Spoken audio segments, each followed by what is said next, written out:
तो अब हम लोग पढ़ेंगे ड्रिफ्ट वेलोसिटी क्या है। किसी कंडक्टर में जब चार्ज फ्लो करता है तो उसका वेलोसिटी क्या होगा। सपोज स्पेन में भी तो चार्ज फ्लो कर रहा होगा ना, इलेक्ट्रॉन तो हर एक बॉडी में एटम के चारों ओर घूमते रहता है, तो स्पेन में करंट क्यों नहीं फ्लो हो गया, तो मेरे बॉडी में करंट क्यों नहीं फ्लो हो गया। सबसे इंपॉर्टेंट बात ये है, तो जिस बॉडी में चाहे जिस कंडक्टर में जो चार्ज फ्लो करता है वो डिफरेंट डायरेक्शन होता है, उसका डायरेक्शन एक नहीं होता है।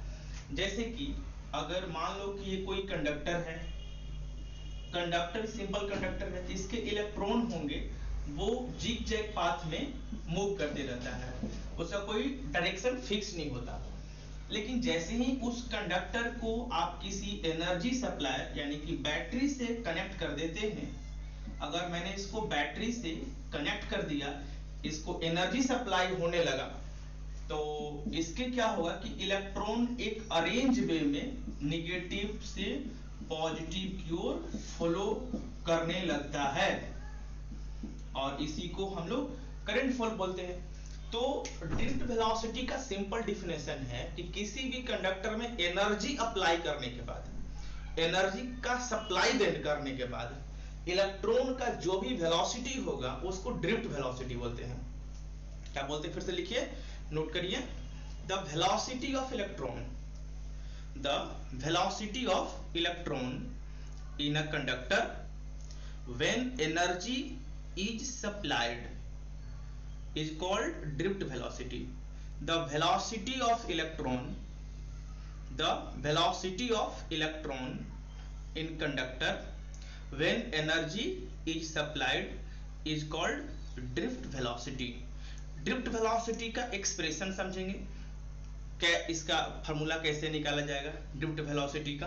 तो सपोज दैट ये एक कंडक्टर हो गया जिसमें कि बहुत सारे इलेक्ट्रॉन्स होंगे, तो सिंपल सा एक्सप्रेशन है, सपोज दैट L इसका लेंथ हो गया, लेंथ ऑफ कंडक्टर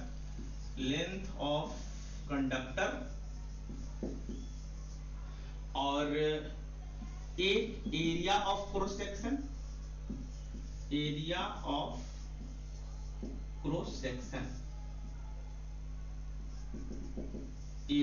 सेक्शन, और स्मॉल n मान लिया जाए कि इस कंडक्टर के नंबर ऑफ इलेक्ट्रॉन है per unit volume, number of electron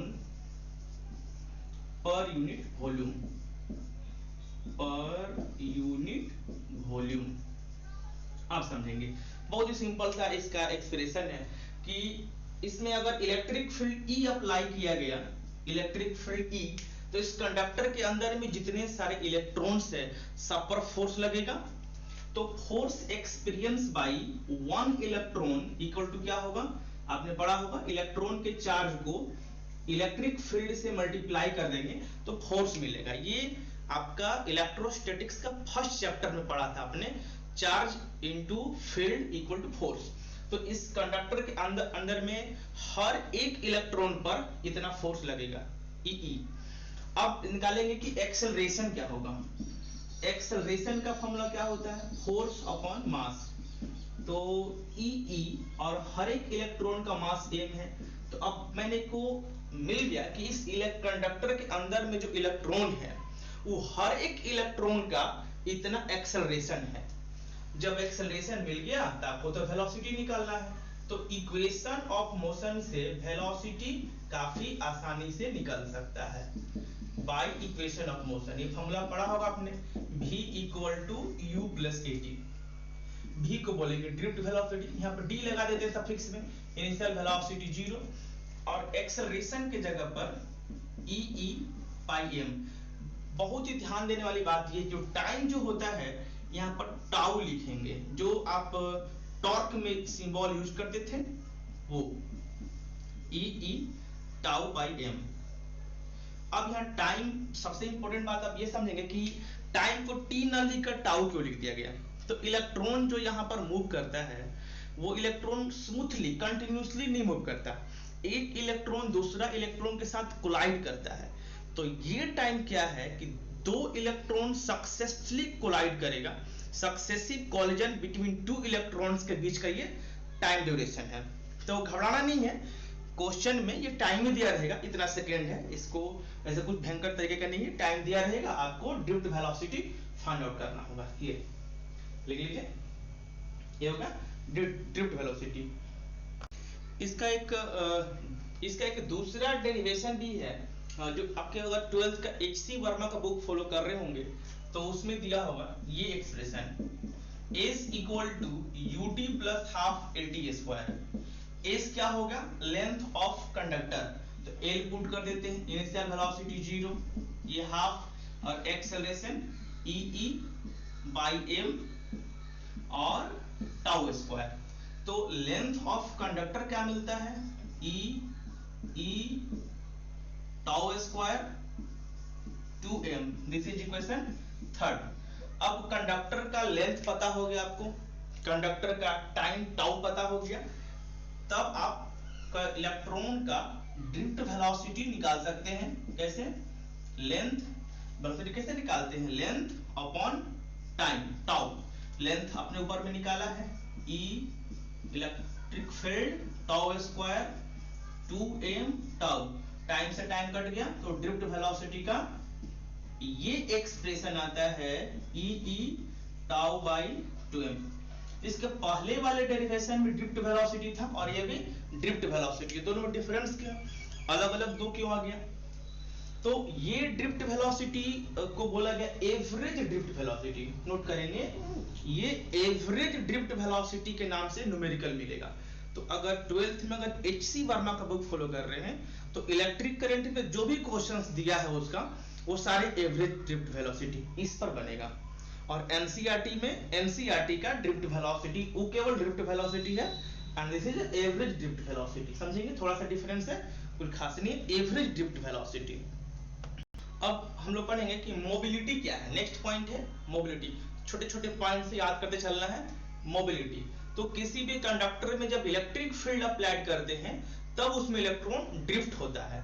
तो मोबिलिटी बोलता है कि यूनिट इलेक्ट्रिक फील्ड अप्लाइड करने में इलेक्ट्रॉन का वेलोसिटी क्या होगा, ध्यान देंगे, यूनिट इलेक्ट्रिक फील्ड में इलेक्ट्रॉन का वेलोसिटी क्या होगा, उसको मोबिलिटी बोलेंगे। डिफिनेशन लिखेंगे, ड्रिफ्ट वेलोसिटी ऑफ इलेक्ट्रॉन पर यूनिट इलेक्ट्रिक फील्ड,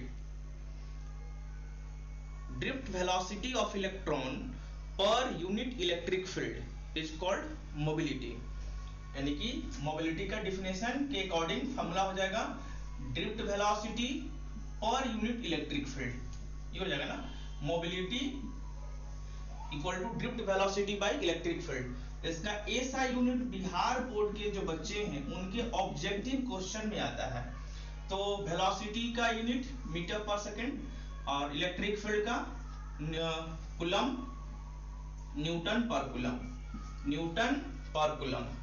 क्या हो जाएगा सॉल्व कर देने पे, तो मोबिलिटी का ये यूनिट मिलेगा, क्या लिखना होगा, मीटर कूलम पर सेकेंड पर न्यूटन, और कूलम पर सेकेंड क्या होता है, ampere, metre ampere per Newton. इसका एक दूसरा यूनिट भी है, अनदर यूनिट, अनदर यूनिट ही ज्यादा पॉपुलर है, अनदर यूनिट। तो ड्रिफ्ट वेलोसिटी का होगा मीटर पर सेकेंड, और इलेक्ट्रिक फील्ड का अपने एक और यूनिट बड़ा होगा, याद होगा, वोल्ट पर मीटर, वोल्ट पर मीटर।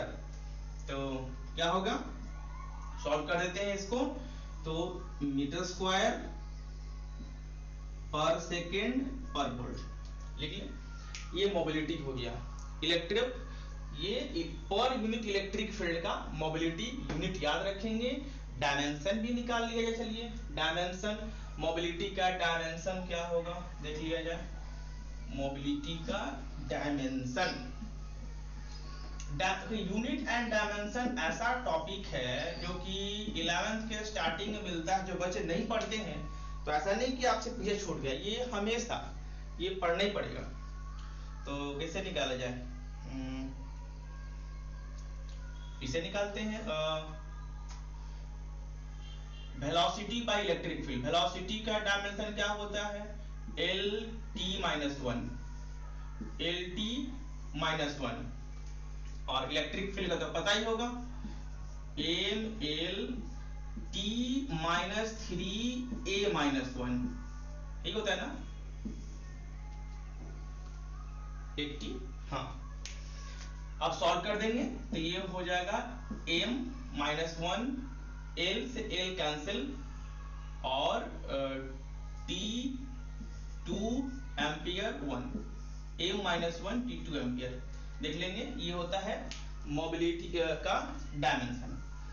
अब किसका मोबिलिटी ज्यादा होगा, इलेक्ट्रॉन का, प्रोटॉन का, अल्फा पार्टिकल्स का या किसी न्यूक्लियस का? ये बहुत ही पॉपुलर क्वेश्चन है कि किसका मोबिलिटी ज्यादा होता है।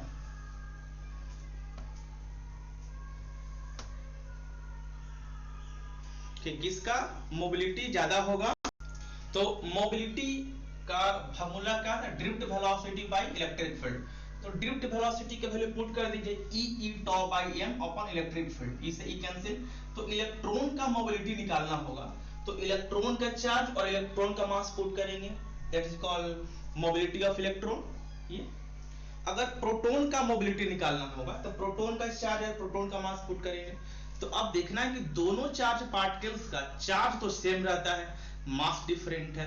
प्रोटॉन का मास इलेक्ट्रॉन के मास से बहुत ही ज्यादा होता है, 10,000 टाइम्स ज्यादा होता है। प्रोटॉन हैवी होता है, तो जिसका मास ज्यादा होगा उसका मोबिलिटी क्या होगा, कम होगा, क्योंकि इनवर्सली प्रोपोर्शनल है। तो आप क्या लिखेंगे कि प्रोटॉन का मोबिलिटी क्या होगा, बहुत ही कम होगा इलेक्ट्रॉन के मोबिलिटी से। और ये बहुत ही पॉपुलर टॉपिक है, याद रखेंगे। प्रोटॉन का चूंकि मास ज्यादा है तो उसका मोबिलिटी कम होगा, क्योंकि इनवर्सली प्रोपोर्शनल है। अब बहुत ही इंपॉर्टेंट टॉपिक है, ये एग्जाम में बहुत बार पूछा हुआ है। क्या टॉपिक है कि relationship between electric current and drift velocity. Current और ड्रिफ्ट वेलोसिटी में क्या रिलेशन है। क्वेश्चन आपसे एग्जाम पूछता है कि what is drift velocity and establish the relationship between electric current. तो ये बहुत इंपॉर्टेंट है, नोट डाउन करेंगे, भी आई है एग्जाम के लिए, बोर्ड एग्जाम के लिए। तो सपोज दैट ये एक मैंने सिंपल कंडक्टर बना लिया, कोई वायर है जिसका लेंथ l है और area of cross section a है और n क्या है, number of electron per unit volume, unit volume का n इलेक्ट्रॉन है। तो आप टोटल इलेक्ट्रॉन भी निकाल सकते हैं। कैसे, total electrons equal to unit volume में n इलेक्ट्रॉन है और कंडक्टर का वॉल्यूम कितना हो गया, एरिया को लेंथ से मल्टीप्लाई करेंगे, दैट्स कॉल्ड वॉल्यूम। तो टोटल इलेक्ट्रॉन होगा एरिया लेंथ वॉल्यूम हो गया n से मल्टीप्लाई कर देंगे, AL is a volume, n is a number of electron per unit volume. तो टोटल इलेक्ट्रॉन हो गया। जब टोटल इलेक्ट्रॉन आपको मिल गया तो टोटल चार्ज भी निकाल सकते हैं। चार्ज कैसे निकालते हैं, इलेक्ट्रॉन्स के नंबर्स को इलेक्ट्रॉन के चार्ज से मल्टीप्लाई करते हैं, this is the total charge. इस कंडक्टर में टोटल इतना चार्ज है ALNE। अब पता लगा सकेंगे कि इलेक्ट्रॉन जब इसमें ड्रिफ्ट वेलोसिटी vd के साथ मूव कर रहा था तो कितना टाइम लगा इलेक्ट्रॉन को वन एंड से अनदर एंड पहुंचने में। तो टाइम का फॉर्मूला क्या होता है, length upon velocity, distance upon velocity, time मिलेगा। अब इस कंडक्टर का मैंने टोटल चार्ज पता कर लिया, इतना एक इलेक्ट्रॉन को यहां से यहां तक आने का टाइम भी निकाल लिया, तो करंट बहुत आसानी से मिल जाएगा। जब चार्ज और टाइम आपको दे दिया गया है तो करंट इजी वे में फाइंड कर सकेंगे इस तरीके का। तो करंट निकाल सकेंगे ऐसे, इस प्रकार current equal to charge upon time. Charge ये दिया हुआ ALNE पुट कर दीजिए, ALNE time L upon VD, VD ऊपर चला गया, L से L कट गया, तो करंट का फॉर्मूला मिला ANE VD। ये करंट और ड्रिफ्ट वेलोसिटी का रिलेशन है। एक से हम लोग दूसरा रिलेशन भी निकाल सकते हैं करंट और ड्रिफ्ट वेलोसिटी का। कैसे निकालेंगे, एरिया को करंट के पास नीचे भेज देते हैं। तो एक दूसरा रिलेशन यहां देख लेते हैं, करंट अपॉन एरिया करने पर क्या आता है, NEVD। करंट अपॉन एरिया क्या होता है, बोलिए, अभी आपने पढ़ा करंट डेंसिटी। तो करेंट डेंसिटी बराबर NEVD हो जाएगा, करेंट डेंसिटी NEVD। तो करेंट डेंसिटी और ड्रिफ्ट वेलोसिटी में ये रिलेशन होगी।